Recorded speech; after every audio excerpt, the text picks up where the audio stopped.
के ऊपर निर्भर करता है कि आप कितना ले सकते हैं,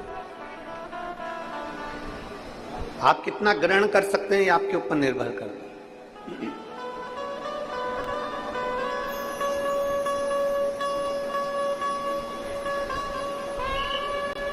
देवऋषि नारद के मन में भी एक संशय जागृत हुआ था।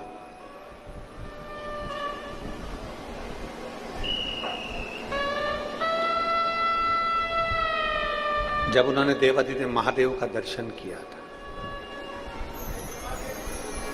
देवऋषि नारद भगवान नारायण के दरवाजे पर जाते हैं, देवऋषि नारद भगवान ब्रह्मा जी के दरवाजे पर जाते हैं, पर देवऋषि नारद शंकर जी के दरवाजे पर इसलिए नहीं जाते क्योंकि वहां पर जाकर जब दर्शन करते हैं तो वहां भगवान शिव तो नेत्र बंद कर कर बैठे रहते हैं।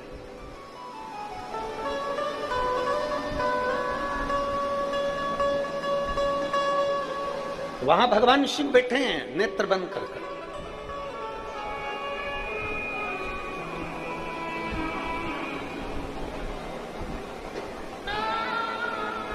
हमारे बीच में भाऊ राणा जी पधारे हुए हैं, तो श्री रवि जी राणा जी के बड़े भैया को बहुत बहुत साधुवाद देता हूं।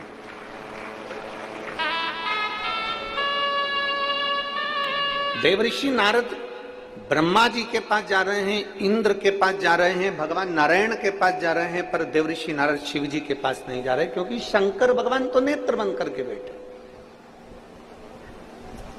ऐसा बहुत भ्रम लोगों ने फैला रखा था कि शंकर भगवान तो क्रोध के देवता हैं, रुद्र हैं, क्रोधी हैं और आंखें बंद कर कर बैठे रहते हैं, तुम्हें शंकर जी को जल चढ़ाने से क्या फायदा। कई लोगों ने तो उनका गलत विचार भी करा कि शिवलिंग पे तो जल ही नहीं चढ़ना चाहिए,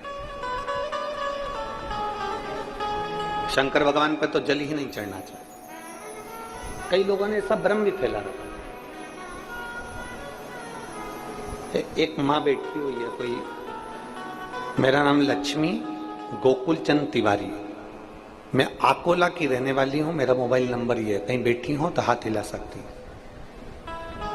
मेरा नाम लक्ष्मी गोकुल चंद तिवारी, मैं आकोला की रहने वाली हूं, आप ही हैं? श्री शिवाय नमस्तुभ्यं। एक बार वापिस हाथ हिला दो। मैं आकोला की रहने वाली हूं, मेरा मोबाइल नंबर ये है। 11 मार्च 2024 को अचानक मेरी तबीयत खराब हो गई। पहले बुखार आया, फिर धीरे धीरे शरीर और खराब होता चला गया, फेफड़े भी खराब होना चालू हो गए, डबल निमोनिया हो गया, तबीयत बहुत बिगड़ गई, मुझे आईसीयू में ले जाकर डाल दिया गया। डॉक्टरों ने कहा 48 घंटे हम देखेंगे, कोई जवाब नहीं दे रहा था। तब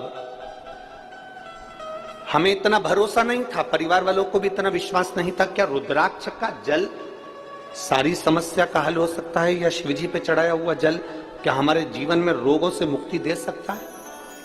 तब मेरे परिवार के लोगों ने एक बेलपत्र लाकर मेरे पलंग के पास तकिए के नीचे रख दी और भगवान शिव पर चढ़ाया हुआ जल मुझे लाकर देना चालू करा और रुद्राक्ष का जल मुझे देना चालू करा।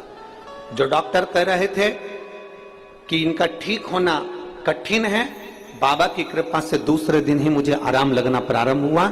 आज मैं बाबा की कृपा से ठीक हूं और बाबा को नमन करने के लिए। ये शिव तत्व है। बैठिए बहन, हर हर महादेव, बैठिए। ये शिव तत्व है,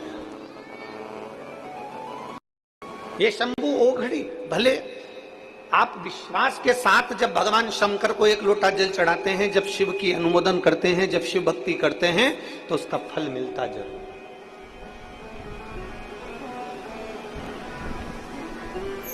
वो खाली नहीं जाता। थोड़ा लोग कहेंगे तुमसे कि बहुत तेज गर्मी पड़ रही है, कहां कथा में जा रहा है। मैं आपसे पूछूं एक बात, सबसे ईमानदारी से बोलना, आने में गर्मी लगी होगी, जाने में गर्मी लगेगी, पर जितनी देर बाबा की कथा में बैठे रहोगे उतनी देर ऐसा अनुभव होगा कि हमारे पास कोई हवा कर कर निकल गया है। कभी हवा का एक छोटा सा झोंका जब तुम्हारा चित्त कथा में लगा होगा तो छोटा सा हवा का झोंका साइड में से आएगा, निकल जाएगा। कोई हवा का झोंका पीछे से आएगा, निकल जाएगा। मेरे बाबा खुद कैलाश पर रहते हैं तो जहां कथा होती है 7 दिन के लिए उसको कैलाश जैसा बना देते हैं। अनुभव करना, अनुभव।